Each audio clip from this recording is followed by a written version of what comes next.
The battlefield had long since lost the shape of a battlefield. Harkonnen was nothing but a ruin of blackened stone and scorched metal. Buildings had collapsed into themselves, turned to grave markers. The sky, once vibrant with twin moons, was now a thick orange smear of smoke and failing atmosphere. The rain that fell sizzled when it hit steel, and every few minutes, something exploded, far away, like a dying beast coughing up its last breath. Sergeant Cole Arden moved through the wreckage like a ghost. His armor was dented, one boot held together with field tape, and his left arm was stiff with plasma burns. His squad was gone, wiped out in a flank maneuver that command had never called in time. He hadn't heard a friendly voice on comms in 3 hours. What he had left was instinct, an old rifle, and the voice in his head that told him to keep moving. He crossed the skeletal remains of a bridge, each step creaking like it might be his last. Below him, acid steam rose from the crater where an artillery station used to be. Cole didn't look down. He didn't need to see how close the fall would be. He'd seen enough death for 10 lifetimes, but he stopped when he heard a sound. Small, sharp. Too human to be machine, too weak to be soldier. It was a cry, but not of pain, of desperation. He turned. The wreckage of an old transport pod sat on its side, its hull half melted. Steam coiled from a split panel. As Cole drew closer, he saw movement through the haze. A hand. Small, trembling. He dropped his rifle and climbed over the shattered shell. Inside, a girl huddled against the corner, not human. Her skin was a deep, radiant orange, smooth and bright even beneath soot. Her eyes, wide, golden, glowing faintly, locked on him the moment he appeared. Blood stained her tunic. Her arm was pinned beneath a jagged piece of the pod frame. Cole's training shouted at him to move on. No civilians, no time. The evac point was 30 minutes east. If he waited too long, he'd miss the last shuttle. But something in her eyes stopped him. Not fear, not pleading, recognition. She didn't know him, but she knew he was different. Safe. Without a word, he climbed down, wrapped his burned hand around the panel, and tore. It screamed. So did his shoulder. The metal gave. She whimpered but didn't flinch as he lifted her free. She was no older than 9 or 10 in human years. Her weight was nothing. Her body shook in his arms, but she clung to him with fingers that burned like coals against his skin. Hot, but not harming. Like she was made of light barely contained. He carried her. Through rubble, through ash, through heat that made his visor blur and his lungs seize. They made it to the evac zone just as the last transport began to lift off. Medics shouted. Soldiers waved them forward. He didn't let go until hands reached out and took her from him. She looked up at him, wide-eyed and silent. Their eyes met. Then the ramp closed. She was gone. He never learned her name, and he never forgot her face. 26 years later, the sky above Antero Station was clear and silver blue. The wind blew dry over cracked ground, scattering sand across the porch of a quiet, forgotten home at the edge of the known galaxy. Cole Arden lived alone. He had a long scar down the side of his face now, and a stiff left leg that hadn't moved right since the orbital retreat from SciFi. His hair was gray and stubborn. He walked with the weight of gravity and guilt on his shoulders, but his eyes, dark and quiet, still scanned the world like he expected an ambush behind every breeze. He'd carved out a routine. Wake up, brew tea, work on broken haulers for coin he didn't need, watch the sun set, drink something stronger, sleep. Dream, wake up again, no medals, no ranks, just peace, paid for in blood he didn't talk about, until the knock came.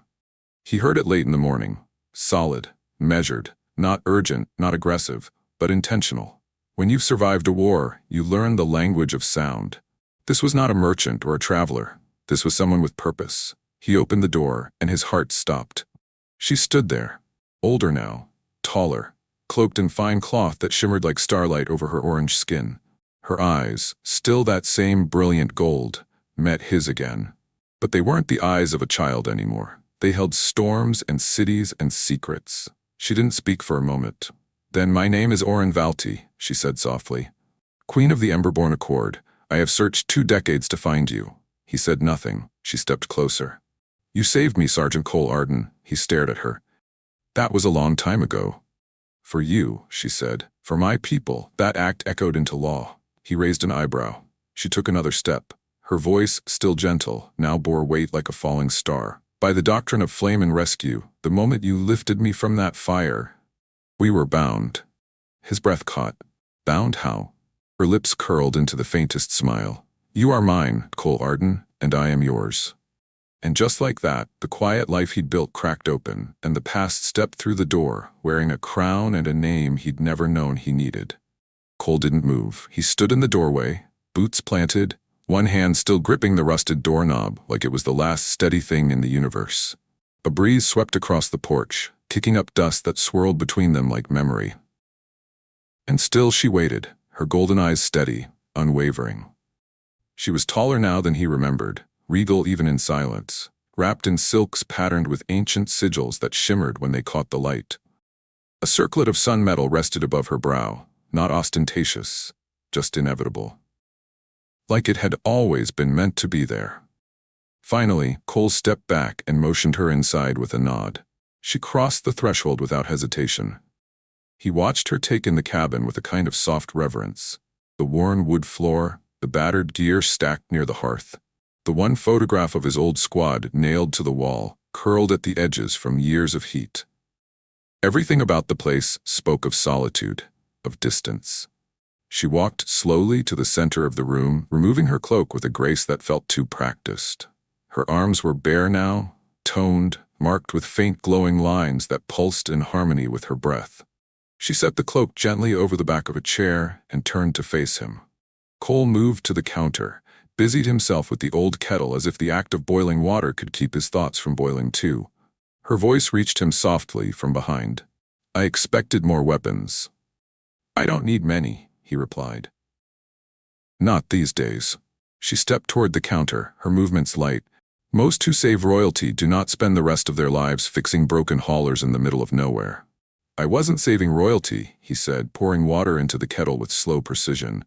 You were just a kid, wounded, trapped. Could have been anyone. But it wasn't, she said. It was me. He turned slightly, his eyes meeting hers. You're telling me that one decision, one choice in a war nobody even remembers anymore, bound us forever? She nodded. Yes, in your culture, perhaps it was a rescue.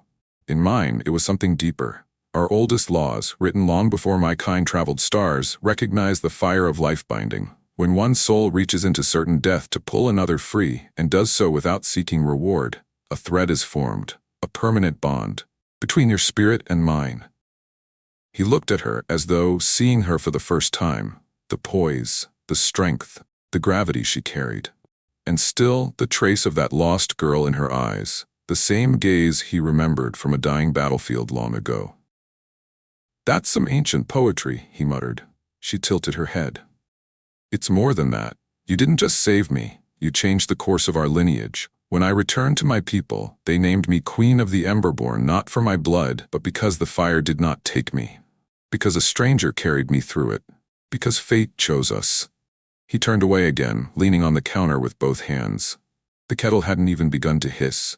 I'm not the man I was, he said. You've built a kingdom. And I've built this.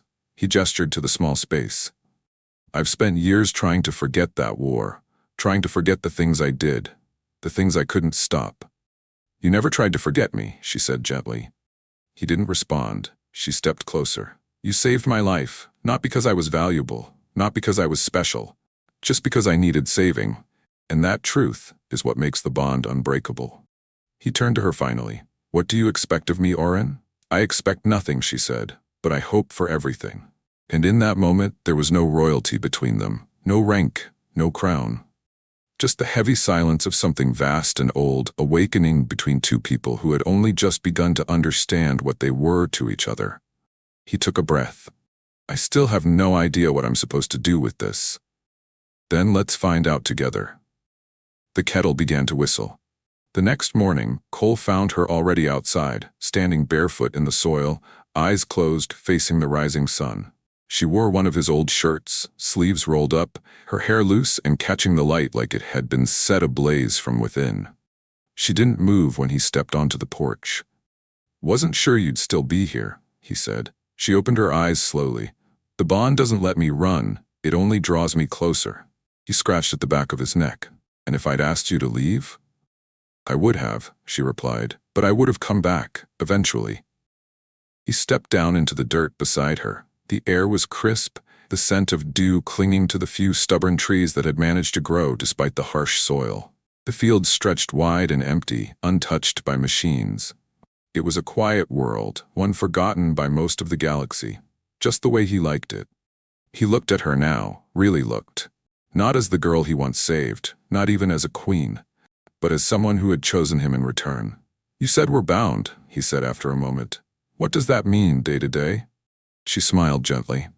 "In Emberborn terms, it means your victories are mine, your grief mine. When you hurt, I feel it. When you dream, I see echoes. We are never fully apart, even when we are." He glanced sideways at her. "You feel everything I do, only the things you don't hide." He let out a breath that was almost a laugh. "Great, so now you get to live with my trauma too." Her hand found his. "I already do," she said, "but I carry it willingly." They stood in silence, the wind brushing against them. "You still think this is fate?" he asked. She turned to him, stepping in front of him fully now. "I don't believe in fate as something fixed," she said. "But I believe in moments, and I believe the universe listens when we act out of love without expecting anything in return. That moment, when you picked me up in the fire, was louder than all the wars that came before or after. That was the moment the universe chose us." His jaw tightened. "You don't know what you're attaching yourself to, Oren." "I do," she said. "I'm attaching myself to the man who chose hope when everything around him was dying, who never asked for recognition, who walked away from power just to find peace." He looked away.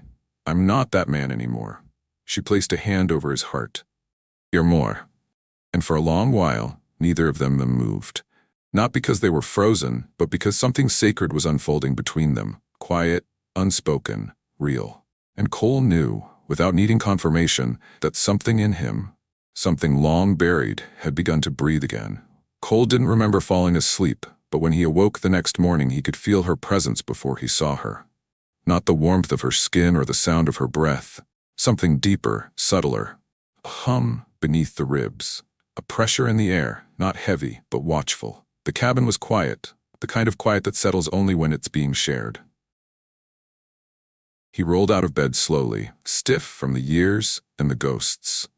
The old floorboards creaked beneath his weight as he stepped into the main room, and there she was, Oren, seated cross-legged on the floor with a long, narrow scroll unrolled across the wooden planks. Ink shimmered in orange-red script as she painted each symbol by hand, the brush held in perfect balance between her fingers. He watched for a moment, silent. "What is that?" he asked, voice still hoarse with sleep. She didn't look up. "A binding map. Emberborn tradition. It's how we align our joined energies." "Didn't we already do that just by whatever this is?" "It's more than symbolic," she replied. "Our kind believes that every soul thread has weight, history, geometry, and you." Her eyes flicked to his. "You carry a shape in the thread no one in our history ever has. A tear and bond twists the old lines in new ways. Good or bad?" She smiled faintly. "Unwritten." He poured water into the kettle, letting the silence linger between them without urgency. "You know," he said after a while, "I think I've gone my whole life afraid of something like this." "Like me?" "No, like being needed." He turned to face her. "I fought for a cause, protected people, led men into fire, but when the fighting was done, I didn't know who I was unless someone needed saving. And now, I don't think you need saving." "No," she said, "but I need you. Does that frighten you more?" He looked at her, at the way her hair caught the first beams of morning light, at the strength behind her stillness, at the calm in her storm. "No," he said. "It humbles me." Oren stood, the scroll folding itself with a flick of her hand, vanishing into her cloak in a blink. She stepped forward, stopping close enough for him to feel the pulse of her energy rise. "There are rituals," she said, her voice low. "Steps we could follow, but I'd rather let the bond grow the way it wants." "And what if it grows wrong?" She placed a hand on his chest. "Then we'll grow it again, but together." For the first time since she arrived, Cole didn't feel like a man being caught in something bigger than him. He felt like he was stepping into something he'd already been part of for years, something that had waited patiently for him to return to it. And when she leaned in, brushing her forehead against his, he let his eyes close. Not as surrender, as acceptance. The following days were quiet only on the surface. They tended the garden together, rebuilt a collapsed irrigation pump, and patched a hole in the rooftop caused by a storm months back. On the outside, it resembled a life of simplicity. A queen walking barefoot through fields, a soldier kneeling in dirt with tools instead of weapons. But beneath that calm, something shifted. Cole began to notice it in subtle ways. The air would thicken in the late afternoons, like heat before lightning. The birds that usually flitted around the upper branches vanished for hours at a time. His repair drones, long dormant from disuse, triggered their threat alarms without cause. And at night, Auron would go still for long stretches, her hands resting against the earth like she was listening to something buried deep. He found her once, standing at the far edge of the field where the wind always ran strongest. "I thought I'd lost you," he said, approaching slowly. "You can't lose me," she said softly. "But something is coming." He stood beside her. "What kind of something?" "The kind that believes bonds like ours shouldn't exist. The old families, the throne keepers, I've avoided them since I left, but the bond flares through the cosmos now. They'll have felt it." "And you think they'll come here?" "They don't need to come. They'll send others, shadows." "Let them come," he said without hesitation. She looked at him. "No," she said. "They won't fight fairly. They'll send whispers, lies, doubt. They'll try to turn you against me." "That won't work." "They'll try anyway," she whispered. "Because the bond we share defies centuries of law and hierarchy. You didn't ascend into my world. I descended into yours. They see that as sacrilege." Cole exhaled long and steady. He looked at the land he'd carved from silence. The cabin, the dry field, the hills where nothing but stars ever passed. "I won't run," he said. "I know," she replied. "Which is why I'm staying." That night, she didn't sleep in the guest room. She didn't ask permission. She simply opened the door to his room, lay down beside him, and said, "Whatever comes next, we face it side by side."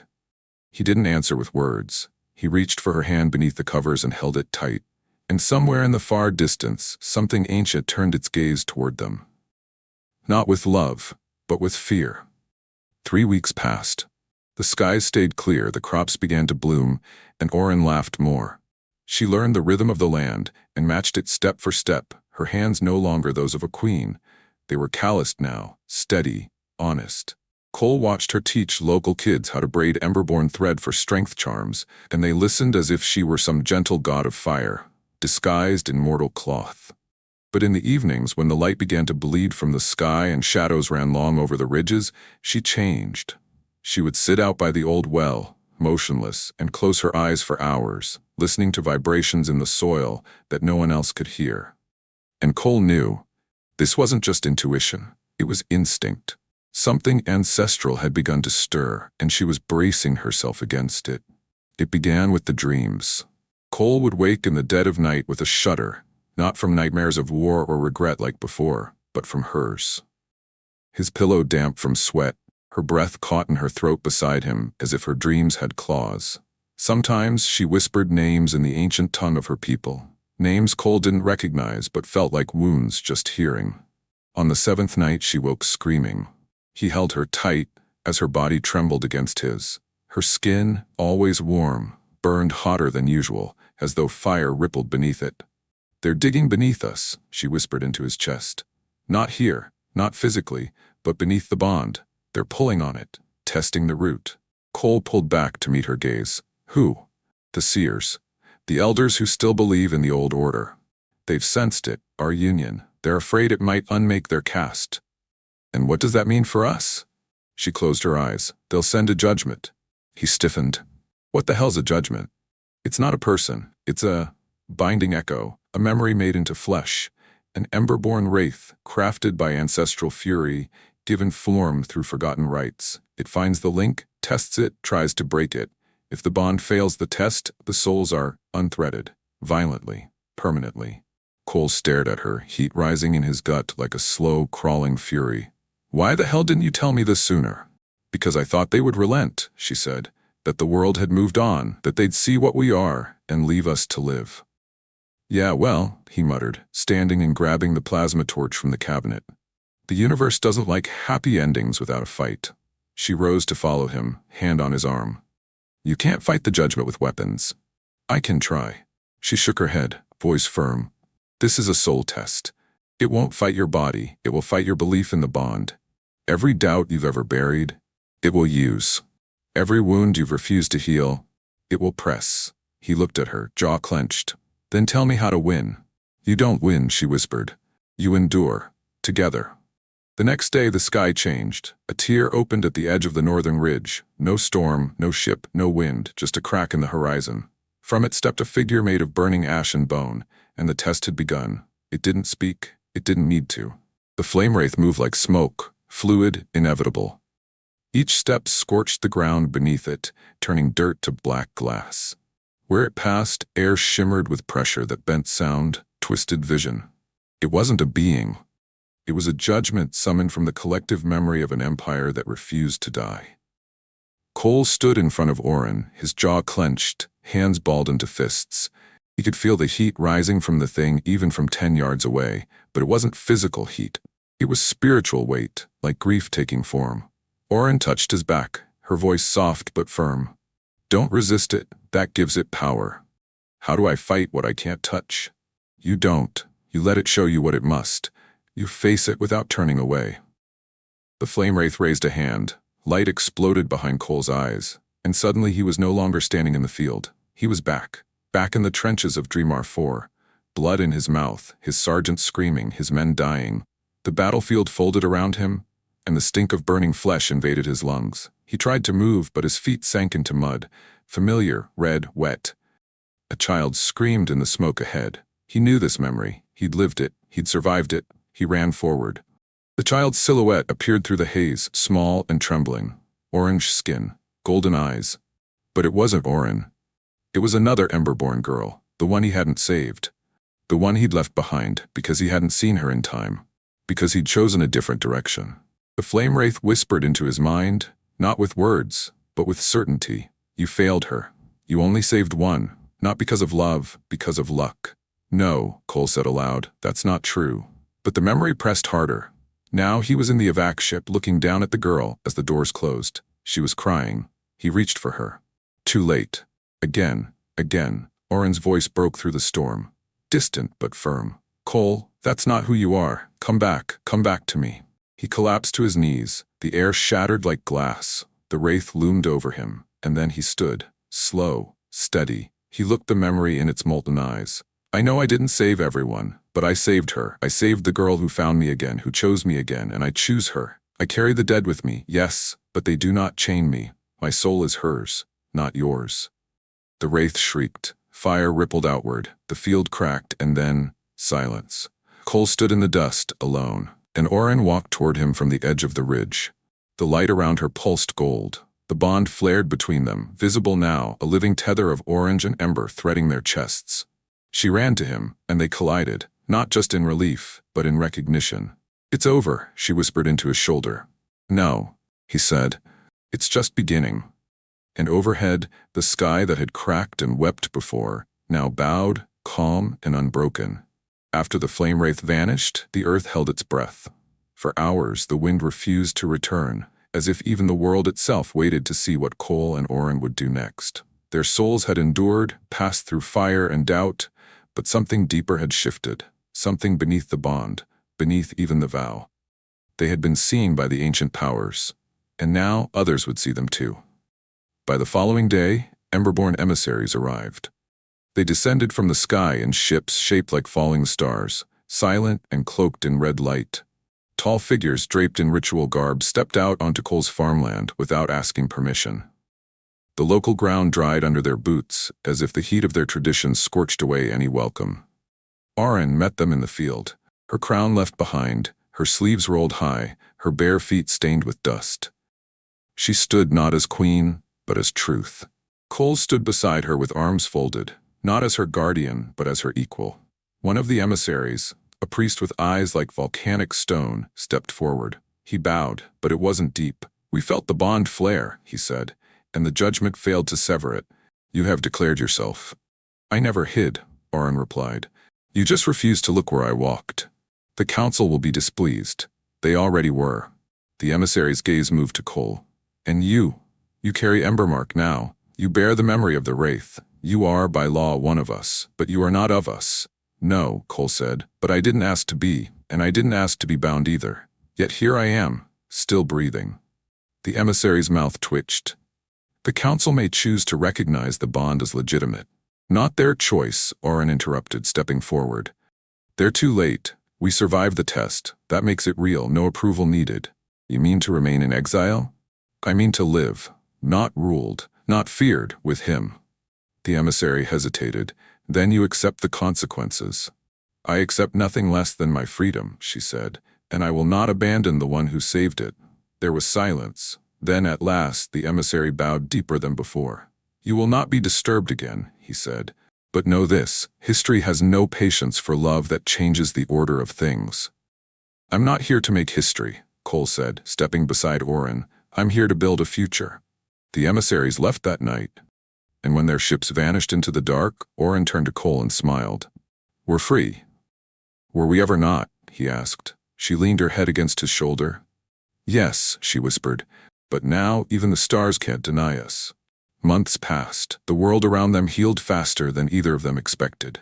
The field that had once cracked under the pressure of an ancient spirit now flourished with thick green growth and a strange glowing vine that had never been there before. A gift, Oren said, from the land, honoring the bond they had proven. The local settlers came more often. Some asked for guidance, others for stories. A few just sat in the garden and said nothing at all, drawn by something they couldn't explain. Cole grew lighter with each passing day, not younger, but somehow less burdened. His past no longer chased him. It had watched him stand, unflinching, before the darkness, and it had yielded. Oren sent no message to the Emberborn throne. She didn't need to. The silence she offered was answer enough. Instead of ruling systems, she built a home. She taught the children to read old songs. She drew symbols on the windmill blades that turned faster when her hands brushed them.